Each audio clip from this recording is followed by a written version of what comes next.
Tournament যে আয়োজন করেছেন আমাদের বিভাগীয়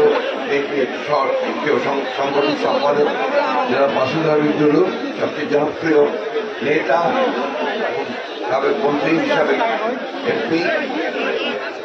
এই টুর্নামেন্টে আমি এর আগেও অনেকবারই এসেছি, প্রত্যেকবারই আসি এবং তার সাংগঠনিক দক্ষতার সঙ্গে সঙ্গে গোটা এলাকার মানুষকে তার কনফিডেন্স নয় সেরা বিভাগে এখানে সম্পৃক্ত করেন। এটা একটা নিশ্চিত এবং অত্যন্ত সৃজনশীল একটি রাজনৈতিক এবং একই সঙ্গে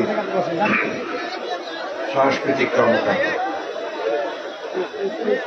আমি যে সময়টা এসেছি এই সময়ে একটা ছাত্র গণ অভ্যুত্থানের পরে, জনতার অভ্যুত্থানের পরে 3 মাস অতিক্রম হয়েছে। আমাকে প্রশ্ন করা হয়েছে সাংবাদিক বাহিনীর পক্ষ থেকে এই 3 মাসে এই সরকার কি ধরনের বা কি কি সাফল্য অর্জন করেছে। একটি ইন্টারিম গভর্নমেন্ট, অন্তর্বর্তীকালীন সরকারের, বিশেষ করে এই সরকারের চরিত্রটা একটু ভিন্ন কেয়ারটেকার গভর্নমেন্টের চাইতে। একটি বিপ্লবের পরে এই সরকার এসেছে এবং এই বিপ্লবের যারা প্রধান চালিকা শক্তি ছিল ছাত্ররা, সেই ছাত্ররা এই সরকারের সঙ্গে সম্পৃক্ত আছে। সুতরাং এর যে আপনার বৈশিষ্ট্য, সেই বৈশিষ্ট্য কিন্তু অন্যান্য যে তত্ত্বাবধায়ক সরকারগুলো আমরা দেখি। এই দেশের সবচেয়ে জনপ্রিয় নেতা দেশের যে বেগম খালেদা জিয়াকে 6 বছর কারাগারে থাকতে হয়েছে। আমাদের ভারপ্রাপ্ত চেয়ারম্যান, আমাদের তরুণ প্রজন্মের নেতা, যার দিকে গোটা বাংলাদেশ তাকিয়ে আছে। নির্বাচন কমিশনের ক্ষেত্রে, বিচার বিভাগে, সামাজিক ক্ষেত্রে, সব জায়গায় এই জঞ্জালকে সরিয়ে সংস্কারের মধ্য দিয়ে একটা নতুন একটা বাংলাদেশ নির্মাণ করবার একটা ভিত্তি প্রস্তুত করবার জন্য আকাঙ্ক্ষা রয়েছে। সময় দিতে হবে যাতে করে তারা অন্তত একটা অবাধ, সুষ্ঠু, নিরপেক্ষ নির্বাচনের একটা ক্ষেত্র তৈরি করতে পারেন। আমরা যেটাকে বলি লেভেল প্লেইং ফিল্ড তৈরি করতে পারেন এবং মানুষের আশাগুলোকে বাস্তবায়িত করবার একটা ভিত্তি তৈরি করতে পারেন। যাকে দায়িত্ব আমরা দিয়েছি তিনি হচ্ছেন এই দেশের একজন অত্যন্ত বরেণ্য ব্যক্তিত্ব, নোবেল পুরস্কার প্রাপ্ত আমাদের প্রফেসর ডক্টর ইউনূস। তিনি শুধু দেশে নয়, সারা পৃথিবীতে তিনি অত্যন্ত সম্মানিত একজন ব্যক্তি।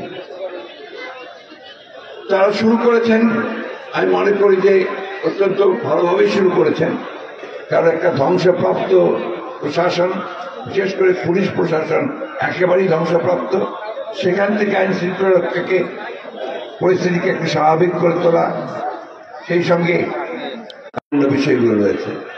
তো সেক্ষেত্রে অবশ্যই আমাদেরকে একটু সহনশীল হয়ে এই সংস্কারের বিষয়গুলোকে যেন তারা শেষ করতে পারেন, সেই সময়টুকু আমাদেরকে তাদেরকে অবশ্যই দেওয়া উচিত। অন্যদিকে আপনার একটু বাংলাদেশের মানুষের একটা আপনার চারিত্রিক বৈশিষ্ট্য আছে, একটু অসহিষ্ণু, সহনশীলতার অভাব আছে। সবাই মুহূর্তের মধ্যে ভাবছে 3 মাসেই সমস্ত কিছু সুন্দর হয়ে যাবে। এত সোজা তো নয়। একটা ধ্বংস ক্ষেত্র থেকে, ধ্বংসযজ্ঞ থেকে আপনার বের করে নিয়ে আসা। গত কাল যে 3 জন নতুন করে শপথ নিয়েছেন, সেই সম্পর্কে আপনারা আমাকে প্রশ্ন করেছেন। আমি শুধু এটুকু বলতে চাই এই ক্ষেত্রে যে বিতর্কিত কোনো ব্যক্তিকে এই আপনার অন্তর্বর্তীকালীন সরকারে নেওয়ার ব্যাপারে অবশ্যই যারা আমাদের দায়িত্বে রয়েছেন, বিশেষ করে ডক্টর ইউনূস, তাদের এগুলো ব্যাপারে তাদেরকে চিন্তা করতে হবে, যাতে নতুন করে বিতর্ক সৃষ্টি না হয়, সেই বিষয়টা লক্ষ্য রাখতে হবে। আমি সবাইকে অনুরোধ করব যে বিষয়গুলোকে রাজপথে না নিয়ে গিয়ে আমরা আলোচনার মধ্যে আপনার বিষয়গুলোকে সমাধান করতে পারি। তৃতীয়ত হচ্ছে যে সরকারকে অনুরোধ করব আরেকটা বিষয়, অর্থাৎ অর্থনৈতিক বিষয়টার দিকে লক্ষ্য দেওয়ার জন্য, লক্ষ্য করার জন্য। এখনো জিনিসপত্রের দাম নিয়ন্ত্রণে আসেনি, বন্ধ বাড়ছে। তেল, ডাল, ডবল দাম বেড়েছে। এগুলোকে নিয়ন্ত্রণে আনার জন্য চেষ্টা করতে হবে। আর একটু ভিজিবল হতে হবে। সরকার যে কাজ করছে সেটা মানুষকে বোঝার জন্য তাকে সামনে আসতে হবে এবং সেগুলোকে যেন মানুষ ফিল করে যে সরকার কাজ করছে। দ্বিতীয়ত হচ্ছে যে এমন কিছু করা সঠিক হবে না এটাতে নতুন করে একটা বড় রকমের বিতর্ক সৃষ্টি হয়। এই বিষয়গুলো থেকে আমি লক্ষ্য রাখতে অনুরোধ করবো।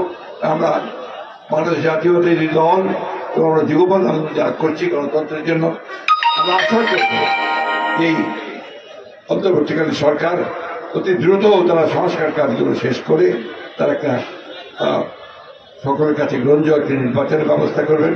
কারণ নির্বাচন হচ্ছে গেটওয়ে টু ডেমোক্রেসি। আমরা যেখানে যেতে চাই তার প্রধান ফটক হচ্ছে আপনার নির্বাচন। সুতরাং আমরা বিশ্বাস করি যে সমস্ত সংকট আজকে আমরা মোকাবেলা করছি, যে চ্যালেঞ্জগুলো মোকাবেলা করছি, এর অনেকাংশই থাকবে না যদি একটা নির্বাচিত সরকার গঠন করতে পারি, আমরা পার্লামেন্ট নির্বাচনের মাধ্যমে আমরা নিয়ে আসতে পারি। আমি আবার সব শেষে আসাদ আবিদুলকে আন্তরিক ধন্যবাদ এবং কৃতজ্ঞতা জানাতে চাই যে তিনি এই টুর্নামেন্টের আয়োজন করেছেন। ধন্যবাদ জানাতে চাই আমাদের বাংলাদেশ ফুটবল ফেডারেশন নবনির্বাচিত প্রেসিডেন্ট, আপনাদের অত্যন্ত জনপ্রিয় একজন তরুণ একজন নেতা রাবিদ আওয়াল সাহেবকে ধন্যবাদ জানাতে চাই। আজকে আমি একই সঙ্গে আমিনুল ইসলাম, যিনি রাজনীতি করছেন, একই সঙ্গে কিন্তু তিনি একজন জাতীয় দলের আপনি ফুটবল দলের একজন ক্যাপ্টেন ছিলেন, আপনারা সবাই জানেন। অত্যন্ত অত্যন্ত নাম করেই তিনি তখন ছিলেন সেখানে। বক্তব্য দীর্ঘ করবো না, আমি সেই সঙ্গে আমাদের ভাবিকে আপনার ধন্যবাদ জানাতে চাই। তাকে আমি তার আতিথেয়তার জন্য, সেই জন্য তাকে আমি আন্তরিকভাবে ধন্যবাদ কৃতজ্ঞতা চাই।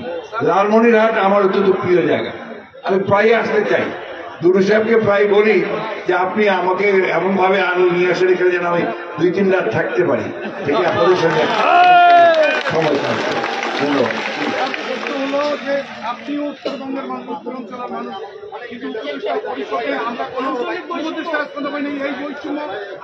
এগুলো আপনারা চিন্তা করবেন না, ঠিক সময় ঠিক হয়ে যাবে ইনশাআল্লাহ। ধন্যবাদ।